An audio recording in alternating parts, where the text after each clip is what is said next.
அனைவருக்கும் வணக்கம். அரியலூர் மாவட்டம் திருஞான சம்பந்த ஜோதிடர். எண்களிடம்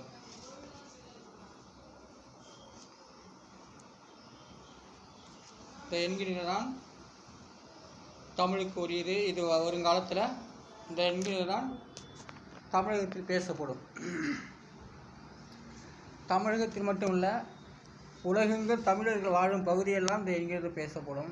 அதன் பிரகாரம் தான் எல்லாம் நடப்பார்கள் என்பதை நான் இதில் இந்த வீடியோக்கள் மூலம் யூடியூப் மூலமாக சொல்லிக் கொண்டு வருகின்றேன்.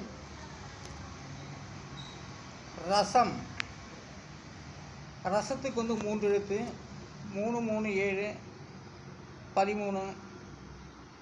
இதெல்லாம் இதோடைய விதி என்கிறது 4. ரசம் 13, அதோடைய விதி என்கிறது 4. ரசங்கிறது பல வகையாக சொல்லப்படும். மூலிகைக்கு ரசம் சொல்லலாம். நம்ம ஊற்றி சாப்பிட்ற சாம்பார் வகை, பருப்பு வகை ரசம் அப்படிங்கிறதுல அந்த ரசம் சாம்பார், அதாவது ரசத்துக்கு அது விதிங்கிற 4 நம்ம சுவைக்கக்கூடியது ரசம். கொல்லிக்கு 3 எழுத்து 3 1 5 கொல்லி. இதெல்லாம் கூட்டினாக்கா 9. அதோடைய விதி என்கிறது 9. பாட்டஞ்சத்தாக்கா புள்ள பேர புள்ள. இது கொல்லி என்பது 3 எழுத்து, அது 3 1 5. அதனால் கொல்லி வைக்கிறது 9ஆம் இடத்தை குறிக்கிறது. அப்பஞ்சத்தா புள்ள கொல்லி வைக்கிற சாணங்கிறது 9வது விதி எண் தான். அப்பஞ்சத்தா பிள்ளைங்க கொல்லி வைக்கிற சாணம் 9வது வீடு. அது 10ஆம் இடத்தையும் குறிப்பிடும். ஆனால் சரியாகவே அது 9ஆம் இடத்தை தகப்பன் சாணத்தை குறிப்பிட்டு வருகிறது. 9வது வீடு பிதுர் பாக்கிய சாணம் என்று சொல்லக்கூடிய இடம்தான் 9வது விதி எண். அந்த விதி எண்ணு தான் 9வது விதி எண் கொல்லிக்கு உடையது. அப்பஞ்சத்தா தாய் சத்தா அவங்களுக்கு பிள்ளைகள் கொல்லி வைக்கிற இடம் 9வது விதி எண். 10வது விதி என்கிறது தர்மம் கர்மம் ஜீவனாதிபதி.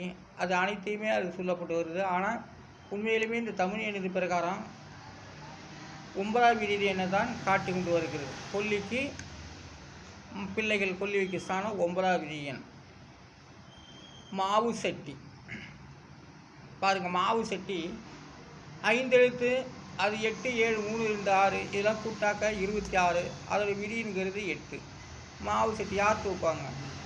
தாத்தா பாட்டாம்பட்டிக்கு செத்தாக்கா பேர பிள்ளைங்க தான் மாவு சட்டி தூக்குவாங்க. அதோடைய விதி என்ன தான் 8. மாவு சட்டி 5 எழுத்து தான். அதுக்கு எண்களிடம் 8 7 3 2 6. இதெல்லாம் கூட்டினாக்கா விதி என்கிறது 8. அதனால் அந்த தாத்தா பாட்டாம்பாட்டிலாம் செத்தாக்க 8வது விதி என்ன தான் கொல்லி வைக்கின்றது. அதுதான் பேரன்.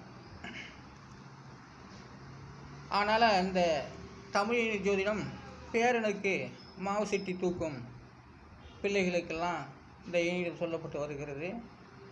தெய்வங்களுக்கு சொல்லப்பட்டு உள்ளது, படைப்பாளிகளுக்கு சொல்லப்பட்டு உள்ளது, தலைவர்களுக்கு சொல்லப்பட்டு உள்ளது, அனைத்து நாடுகளுக்குமே சொல்லப்பட்டு வருகிறது. அதில் கடைசியில் மாவு சட்டியும் இந்த மாதிரி இந்த எண்ணிடம் மூலம் மாவு சட்டி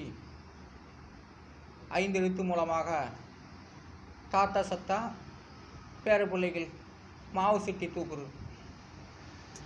தூக்குறது. அந்த மாவு சட்டியில் நல்லா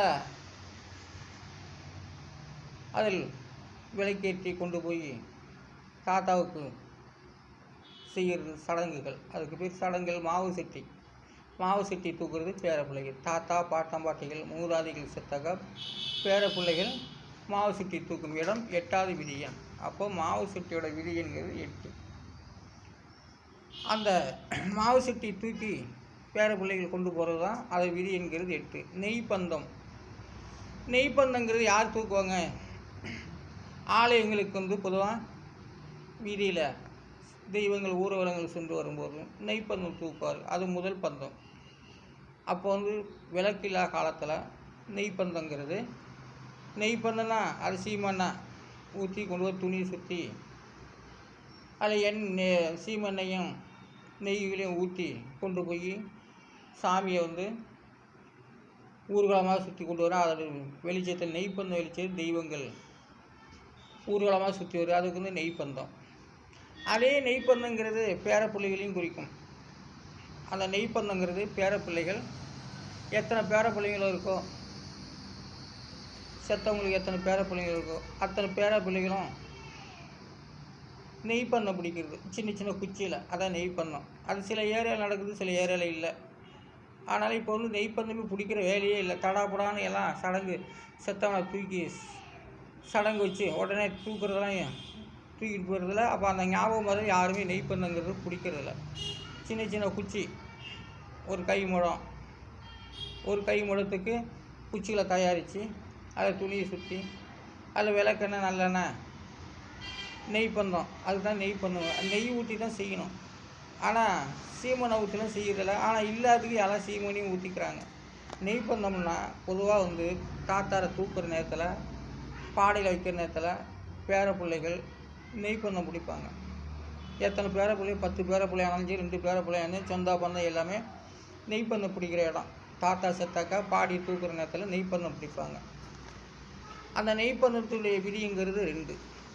அந்த நெய்ப்பந்தங்கிறது சாமிகளுக்கும் தூக்குறது. அதெல்லாம் சாமிகளுக்கு நம்மளும் பேரப்பில்லை. அதனால் வந்து வீடியெங்கும் வெளிச்சங்காட்டி தெருவெங்கும் வெளிச்சம் தந்து சாமியை ஊரமாக சுற்றி வருது. இப்போ வந்து நெய்ப்பந்தம் தான் வேலை, எல்லாம் அங்கேயும் லைட், அது நெய்ப்பந்தமாக வச்ச வேண்டியதான், ஒளி விளக்கு. ஆனால் நெய்ப்பந்தனுடைய விதிங்கிறது 2. பொன்குயில், பொன்குயிலுக்கு வந்து 5 எழுத்து. பொன்குயிலுக்கு 5 எழுத்து. 2, 6, 3, 3, 1 இதெல்லாம் கூட்டாக்கா 15. அதில் விதிங்கிறது 6. பொன்குயில் பாருங்கள். பொன்குயில்லாம் எல்லோரும் பார்த்துட முடியாது. அது பெரிய பெரிய ஞானிகளால் அறிய முடியும். பெரிய பெரிய முனைவர்கள், பேராசிரியர்கள், நல்ல தத்துவம் மேதைகள் அப்படிப்பட்டவங்களால் தான் பொன்குயில் பார்க்க முடியும். பொன்குயில் பார்க்கவே சில பேர்லாம் போவாங்க. கருங்குயிலையும் பொன்குயிலையும் பார்க்கவும் சில பேர் வேட்டையாட செல்வார்கள். ஆனால் பொன்குயில் பார்த்தவங்க பெரிய ஆள். அந்த பொன்குயில் என்ன செய்யும்னாக்கா, அது பொன்குயில் என்பது அது பொன்னிறமாகத்தான் இருக்கும், தங்க நிறத்தில் இருக்கும். அதோடைய அதை பார்த்தாலே ரொம்ப அழகாக இருக்கும். பொன்குயிலுங்கிறது ரொம்ப சிறியதாகத்தான் இருக்கும், பெருசாகவும் இருக்கும், குயில் வடிவத்தில் தான் இருக்கும். ஆனால் அது பொன் நிறத்தில் தங்க வடிவத்தில் இருக்கும். அந்த பொன்குயில் வந்து என்ன சாப்பிடணுனாக்கா, இலையில் உள்ள புழுக்களை தான் சாப்பிடும். பொன்குயில் பொன்னிறமாக இருக்குது, ஆனால் அது வந்து இறை தேடுவது பச்சை நிற புழுக்களையே சாப்பிடும். இலையில் உள்ள புழுக்களையே தின்னு வாழும். அதாவது பொன்குயில் வந்து சாதாரண இல்லை, நல்லா அழகாக இருக்கும். பார்க்கும்போது தங்க வடிவத்தில் இருக்கும், தங்க நிறத்தில் இருக்கும் பொன்குயில். அந்த பொன்குயிலாம் பார்க்கணும்னாக்கா கொடுத்து வைக்கணும். எல்லாம் கருங்குயில் தான் பார்ப்பாங்க. கொஞ்சம் ரெக்கையில் இருக்குது சிவப்பு, மற்றதெல்லாம் கருப்பு சிவப்புமாக இருக்கும்.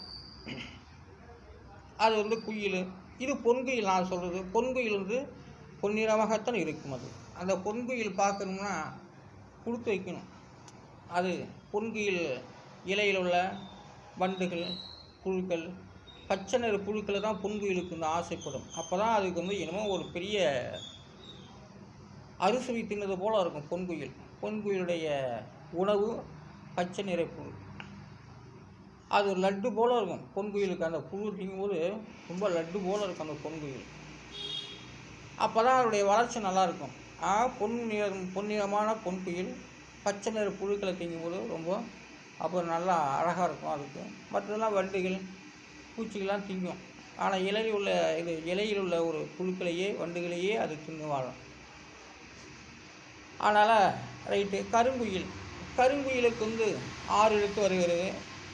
1, 5, 8, 3, 3, 1 கருங்குயில். இதெல்லாம் கூட்டாக 21. 9ஆல் வகுத்தாலும் 3 தான் வரும். இங்கிலீஷ் யுவராஜ் போல் கூட்டினாலும் 3 தான் வரும். கருங்குயிலுங்கிறது எல்லா இடத்துலையும் இருக்கும். அடப்பு, காடு, சந்து, பொந்து, கறிவேலி, வேலை மரம், உசல மரம், மூங்கி மரம் எல்லா இடத்துலையும் இருக்கும் கருங்குயிலுடைய விதி என்கிறது 3. கருங்குயில் அடப்பு காட்டில் அது ஒரு குறிப்பிட்ட இடத்துக்கு தான் போகும். ஒரு அடப்பு தான் ஒரு அடப்பு வரை தான் ஓடும். அதுக்கு மேலே அது அசந்து போகும் கருங்குயில். அதனால் கருங்குயிலுங்கிறது 3. அதனுடைய விதிங்கிறது 3 கருங்குயில். அடுத்து வெண்காகத்துக்கு வந்து 5 எழுத்து. 8, 3, 8, 1, 7 இதில் 27. அதோட விதிங்கிறது 9. அது பாருங்கள் 9ஆவது விதியை போய் நிற்கிது வெண்காகம்னா கழுத்தில் வெள்ளை. அப்புறம் உடம்பெல்லாம் சுமாரான வெண்மையான நிறமாக இருக்கும். அதான் வெண்காகம். வெண்காகங்கிறது ரொம்ப வெண்காகம் வந்து இந்த விரதம் படைக்கிறவங்க வந்து சாதம் வைக்கும்போது பிண்டங்கள் செலுத்தும்போது வெண்காகம் வந்து சாப்பிட்டாக்கா நல்லாயிருக்கும் அந்த குடும்பம் அப்படின்னு சொல்லுவாங்க. அப்போ அந்த வெண்காகம் வந்து சாப்பிட்டா தான் மூதாதிகள் வந்து சாப்பிட்டதாக அர்த்தமாகிறது. அப்போ வெண்காகத்தில் விதி என்கிறது 9. 9 பாருங்க. 9ஆம் விதி எண்ணில் அப்பஞ்சத்தா பிள்ளைங்க விரதம் படைச்சாக்கா அந்த காகம் சாப்பிடணும். வெண்காகம் அது சாப்பிட்டா தான் அவங்களுக்கு மோட்சம் கிடைக்கும், இருப்பவர்கள் நல்லா இருப்பாங்க அப்படிங்கிற விதி எண். அது விதி என்கிறது 9. பேரப்பிள்ளை விரதம் இருந்தாலும் சரி, மூதாதி விரதம் இருந்தாலும் வெண்காகம். அது விதி என்கிறது 3. கருங்காகம் பாருங்கள். கருங்காகத்துக்கு வந்து 6 எழுத்து. 1 5 8 8 1 7 இதெல்லாம் கூட்டினாக்க 30. கருங்காகத்தில் விதி என்கிறது 3. கருங்காகம் எல்லாம் நாங்கள் ரேன்னு இருக்கும். அந்த காகம் சாப்பிட்டாக்கா சனியம்பாங்க. ஆனாலும் அது அந்த கருங்காகம் சாப்பிட்டாக்கா சனியம்பாங்க. சனியை பிடிச்சிடா அப்படிம்பாங்க. அதனால் வந்து காகத்தில் 2 வகை 3 வகையும் இருக்குது. வெள்ளை காக்காயும் இருக்குது, வெண்காகமும் இருக்குது, கருங்காகமும் இருக்குது. ஆனால் இப்போ கருங்காகத்தில் விதி என்கிறது 3. அந்த 3ஆம் இடத்திலே கொஞ்சம் கருங்காக மனசு வச்சா அவன் பெரிய லட்சாதிபதியாக கூட ஆகலாம். இது வந்து எல்லாத்துக்கும் இது சமப்படுத்தி அவங்களுக்கு வந்து திருவிழல் செய்யும் கருங்காகம் நினைக்கணும். கருங்காகம் நினைச்சாக்கா அவன் வாழ்க்கை நல்லாவும் இருக்கலாம். ஆனால் கருங்காகம் நினைக்கும் போது வெண்காகம் போட்டி போடும். அப்போ வெண்காகத்துக்கு தான் உரிமை. கருங்காகங்கிறது திருத்தரமாக சில செல்வங்களை அள்ளி தந்துக்குவோம். வெண்காகங்கிறது அது எதிர்த்து நிற்கும். வெண்காகத்துக்கு தான் உரிமை 9ஆம் இடம். ஏன்னா அவன் இது இப்போ அப்பன் சாணத்தை குறிக்கிறது 9ஆவது வீடு தான். அதனால் வந்து 9ஆவது வீடுன்னு வெண்காகத்துக்கு தான் உரிமை. கருங்காகத்துக்கு உரிமை இல்லை கொடுப்பதற்கு, கட்டளை இடுவதற்கு உரிமை இல்லை. ஆகவே இந்த தமிழின் ஜோதிடம் மாற்று அடிப்படை 240 எழுத்து தமிழுக்கு. அந்த 240 எழுத்துக்கும் தனித்தனி என்கிறது கொடுக்கப்பட்டு நான் வார்த்தை அடிப்படை உறுதி செய்து வருகின்றேன். இதை தமிழ்நாடு உலகெங்கும் இதை நான் தெரியப்படுத்த உள்ளேன். இதற்குரிய நான் ரைட்ஸும் வாங்கியிருக்கேன். ஆனால் நான் யூடியூப்பில் போட்டு கொண்டு வருகின்றேன். இதை ஒரு நல்லதாக தான் நடக்கும்னு நினைக்கிறேன். அதனால் இந்த யூடியூப் மூலமாக ஆதரவுகள் செல்வங்க அனைத்துமே ஆதரவுகள் நீங்கள் எல்லாமே லைக் கொடுக்கலாம், திருஞான அனலிட்டிக்ஸ் பண்ணலாம், சப்ரைஸ் பண்ணலாம், எல்லாமே செய்யுங்க, ஆதரவு கொடுங்க. நன்றி, வணக்கம். நான் அரியலூர் மாவட்டம் திருஞான ஜோதிடர் தமிழ் வள்ளுவர்.